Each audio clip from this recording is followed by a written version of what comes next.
Hello viewers, परीक्षा time में आप सभी का स्वागत है। हम अपनी इंग्लिश पेडागोजी जो है पढ़ रहे थे, आज हम उसको कंटिन्यू करेंगे अपनी उसी सीरीज़ को। तो आज जो हम इंग्लिश पेडागोजी के अंदर पढ़ेंगे वो पढ़ेंगे methods of teaching of English, कि भाई इंग्लिश को पढ़ाते समय हमें कौन कौन से मेथड्स का इस्तेमाल करना चाहिए।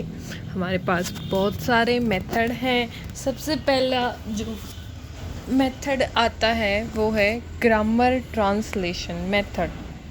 ठीक है, इसमें क्या है, ये सबसे ज़्यादा पुराना मेथड है। ठीक है, जो ग्रामर ट्रांसलेशन मेथड है ये सबसे पुराना मेथड है हमारे इंडिया के अंदर इंग्लिश को पढ़ाने का।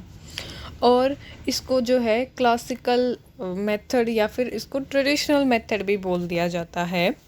Classes are taught in the mother tongue. अब इसमें क्या है, जो क्लासेस के अंदर जो टीचर है उसके द्वारा बच्चों को जो है पढ़ाया जाता है उनकी मदर टंग में, with little active use of target language. अब देखो, टारगेट लैंग्वेज कौन सी होती है, जो हमें बच्चे को सिखानी होती है। ठीक है, और मदर टंग होगी जो बच्चे की परिवार में बोली जाती हो जाने वाली भाषा जो होगी वो उसकी मदर टंग कहलाएगी।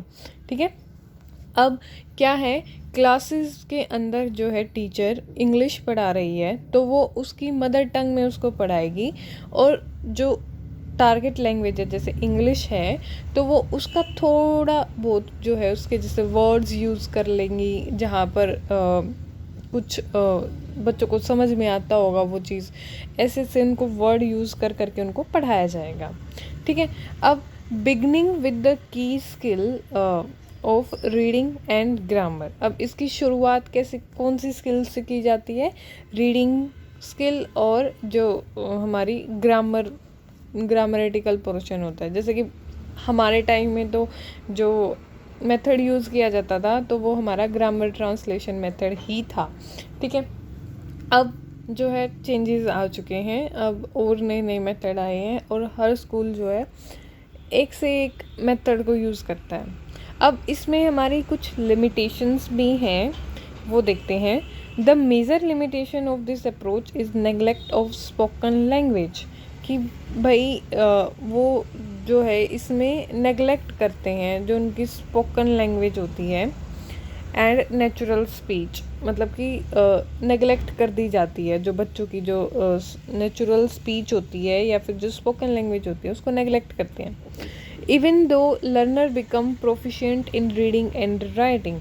क्या है इसमें कि भाई जो लर्नर होते हैं ना, रीडिंग और राइटिंग में तो बिल्कुल अच्छे, बिल्कुल प्रोफिशिएंट हो जाते हैं, लेकिन उनको कम्युनिकेशन के दौरान जो है बहुत सारी प्रॉब्लम देखी जाती हैं। जो टारगेट लैंग्वेज है वो उसको लिखना सीख गया और उसको पढ़ना सीख गया, लेकिन उसको वर्बली कम्युनिकेशन नहीं हो पाता टारगेट लैंग्वेज का, क्योंकि उसका जो है उसकी डेली यूज़ में वो जो टारगेट लैंग्वेज है वो यूज़ नहीं होती, इसलिए वो उसको वर्बली कम्युनिकेट नहीं कर सीखता। ठीक है, तो इसमें क्या है, they can not often negotiate a simple communication encounter.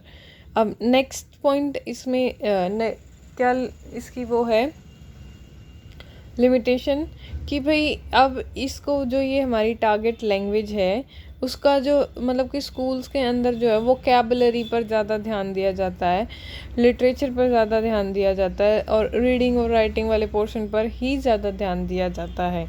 ठीक है, it is used to gain access to literature in the target language, learn the structures and vocabulary for reading and writing, and for translation from aid into the target language। क्या है इसमें, वही जो हमारा ऊपर हमने सेम पॉइंट देखा है उसी से रिलेटेड है ये, कि जो स्कूल्स वगैरह होते हैं बच्चा जो है मतलब कि एक्सपर्ट हो जाता है रीडिंग और राइटिंग में, लेकिन कम्युनिकेशन वर्बली कम्युनिकेट नहीं कर पाता। ठीक है, और क्यों ऐसा क्यों होता है, क्योंकि जो हमारे अथॉरिटीज़ होती है जैसे हमारे स्कूल्स वगैरह होते हैं वहाँ पर जो है बच्चे को जब इंग्लिश लैंग्वेज सिखाई जाती है तो वो ज़्यादातर प्रेशर देते हैं कि भाई बच्चे की जो है जो मतलब एक स्ट्रक्चर है, जो रूल्स हैं, इन पर ज़्यादा ध्यान दिया जाता है बच्चों के, उनको जो है जो उसके ग्रामेटिक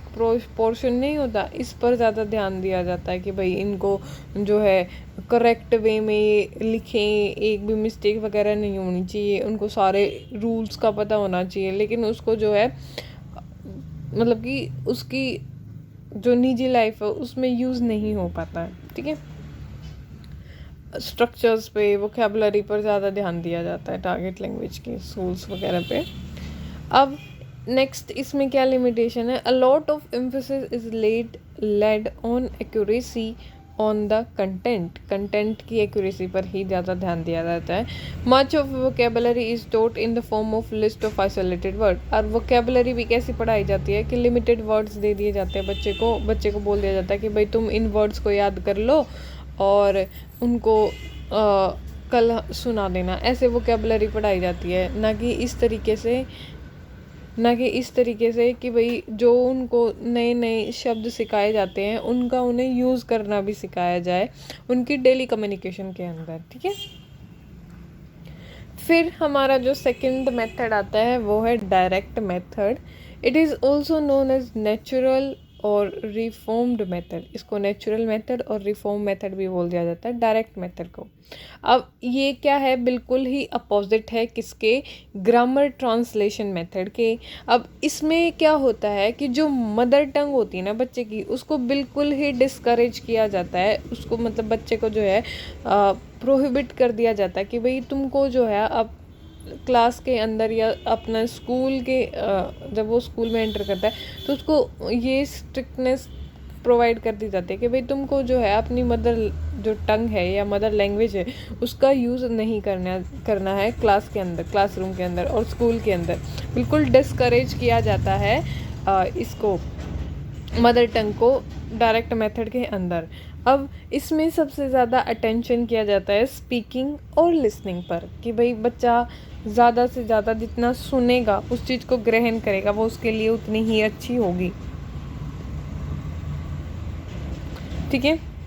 अब इसमें क्या है, grammar is taught inductively and indirectly. अब इसमें जो ग्रामर है वो इनडायरेक्टली बच्चे को सिखाई जाती है, इंडक्टिवली वे में सिखाई जाती है, मतलब नोन टू अननोन की तरफ बढ़ना। इंडक्टिवली मेथड कौन सा होता है हमारा, नोन टू अननोन, मतलब जो बच्चे को पता है उससे जो उसको नहीं पता वो सिखाना है, ठीक है।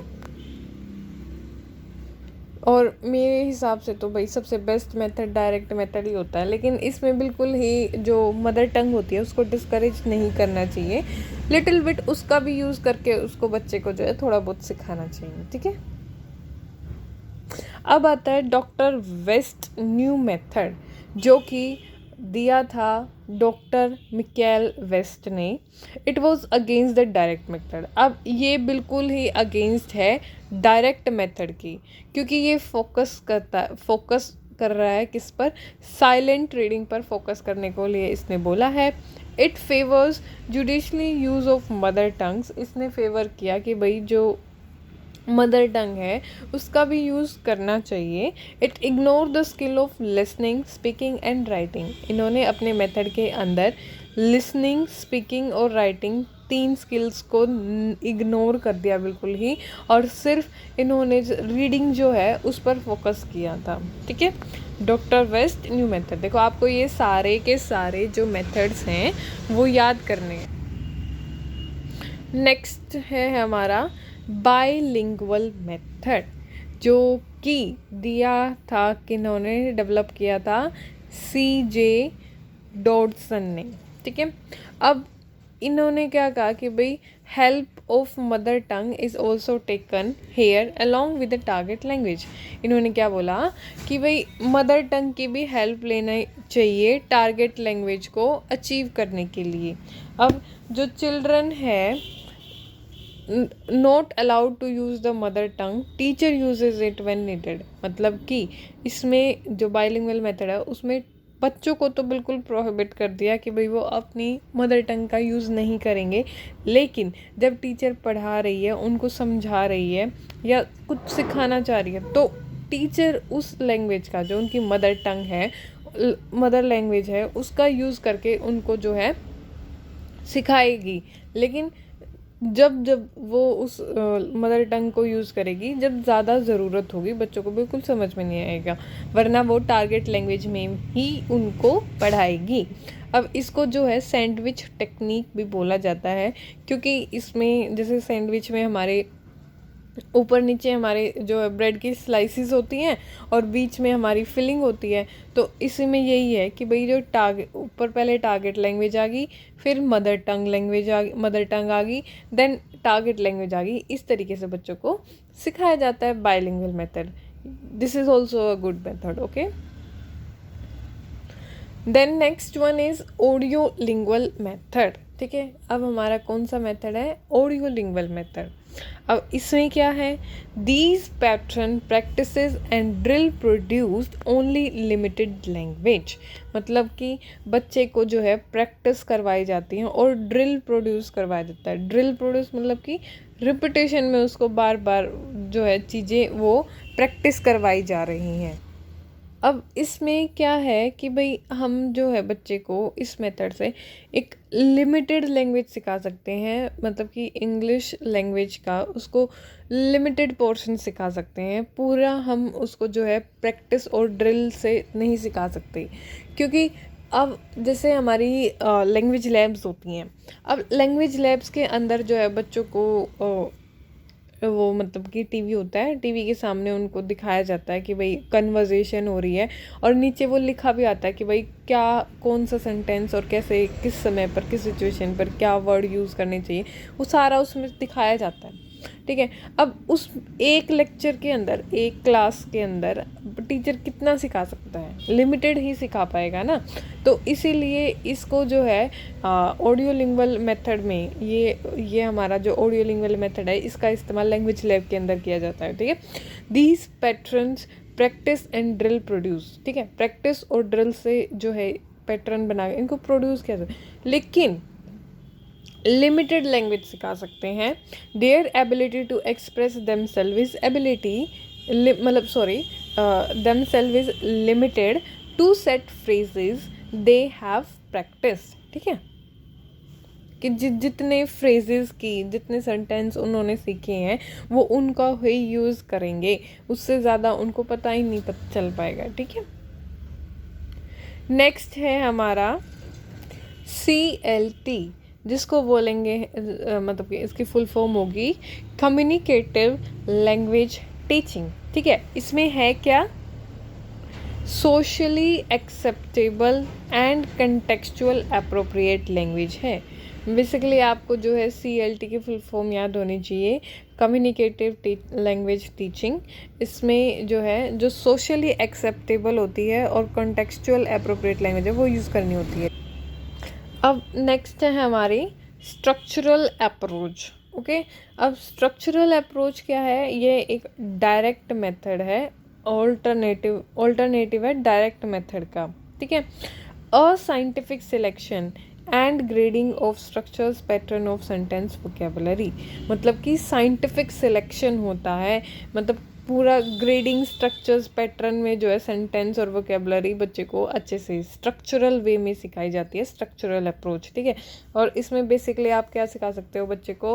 सेंटेंस फॉर्मेशन, जैसे कि हम सेंटेंस फॉर्मेशन में पूरा एक वो होता है ना, जैसे सेंटेंस के अंदर क्या क्या होता है, सब्जेक्ट, वर्ब, देन ऑब्जेक्ट, ऐसे उसको बिल्कुल एक स्ट्रक्चर फॉर्म में सिखाना जो है स्ट्रक्चरल अप्रोच कहलाएगी। नेक्स्ट हमारी आती है सिचुएशनल अप्रोच, जिसको हम SLT भी बोलते हैं, मतलब सिचुएशनल लर्निंग टेक्निक। अब ये क्या है? ये कंटेक्स्ट से रिलेटेड है। ठीक है, अब हम क्या कर रहे हैं? सिचुएशन से बच्चों को सिखा रहे हैं। जैसे कि बच्चों को वॉशरूम जाना है, तो हम उसको ये बोलेंगे कि आप ये ना बोलकर ये बोलो, मे आई गो टू वॉशरूम मैम। तो ऐसे में बच्चा जो है सिचुएशन से सीखता है, ठीक है। अब हम उसको, जैसे उसको कुछ और काम करना होगा, पानी पीने जाना होगा, तो फिर उसको हम ये बोलेंगे कि भाई आपको ये पूछना है, मे आई गो टू वाटर, ठीक है। ऐसे हम उसको सिचुएशन से सिखाएंगे अपनी टारगेट लैंग्वेज को, वो होती है सिचुएशनल अप्रोच। देन नेक्स्ट हमारी आती है natural approach of teaching learning. अब नेचुरल अप्रोच जो है इसको डेवलप किया था ट्रेसी ट्रिडल एंड स्टीफन कार्सन ने, ठीक है। और जो हमारी ये स्टीफन कार्सन है, इन्होंने 5 हाइपोथेसिस भी दी हैं, जो कि पहली हमारी आती है नेचुरल ऑर्डर हाइपोथेसिस। इसमें क्या होता है, लैंग्वेज स्किल बच्चे को जो है नेचुरली आए, ठीक है। नेचुरल ऑर्डर हाइपोथेसिस में क्या है कि भाई वो नेचुरली उन चीज़ों को सीखे, जैसे कि हम उसको जो है थोड़ा बहुत यूज़ करके और फिर वो उसका यूज़ करने लगे, नेचुरल तरीके से वो उसको सीख रहा है, ठीक है।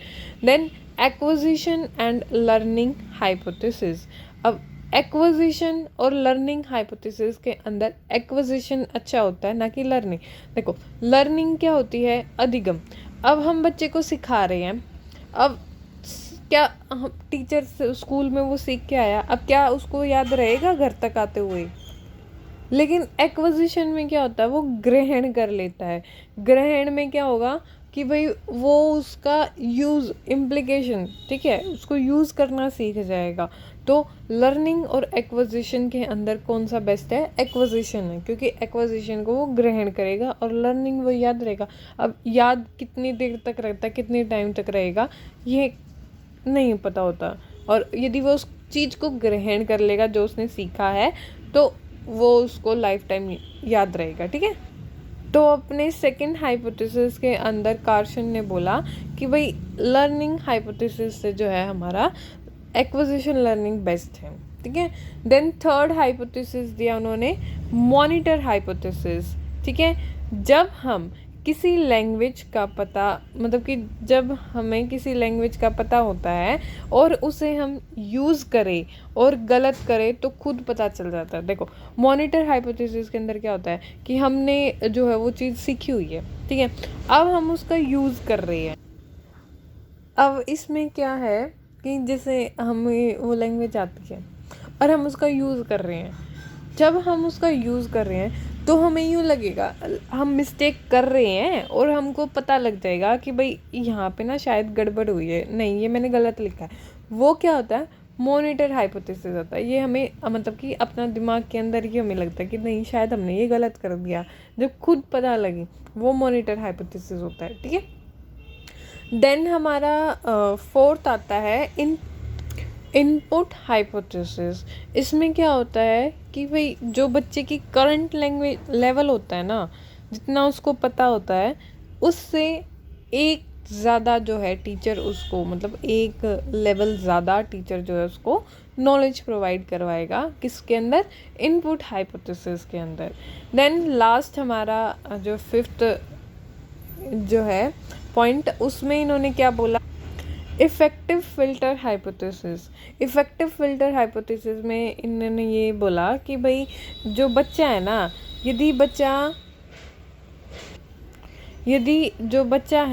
यदि वो इमोशनली वीक है और एक बच्चा है जो इमोशनली स्ट्रॉन्ग है, ठीक है। अब जो बच्चा इमोशनली स्ट्रॉन्ग होगा वो क्या करेगा, अपन जो वो लैंग्वेज सीख रहा है वो उसको जो है प्रॉपरली उसका यूज़ करेगा और सही तरीके से उसको यूज़ करेगा।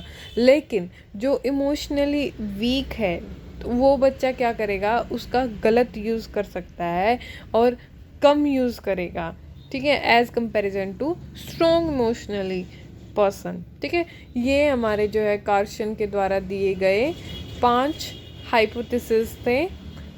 और इन्होंने कौन सी मेथड दिया था, तो natural approach of teaching English दिया था, जो कि स्टीफन कार्सन ने ट्रेसी ट्रिडल के साथ मिलकर ये दिया था। अब टोटल हमारे कितने मेथड हैं, तो टोटल हमारे 9 हैं और ये वाला टॉपिक यहीं पे ही कंप्लीट होता है। यदि आपको वीडियोस अच्छी लग रही हो तो please like and subscribe my channel, और जितने से ज़्यादा हो सके प्लीज़ इसे शेयर करें, क्योंकि अभी जल्दी से एस्टेट एग्ज़ाम आएगा जिसमें हमारा थोड़ा सिलेबस चेंज किया है, इसलिए मैं आपको जो है ये सब्जेक्ट वाइज पेडागोजी करवा रही हूँ। And thank you for watching.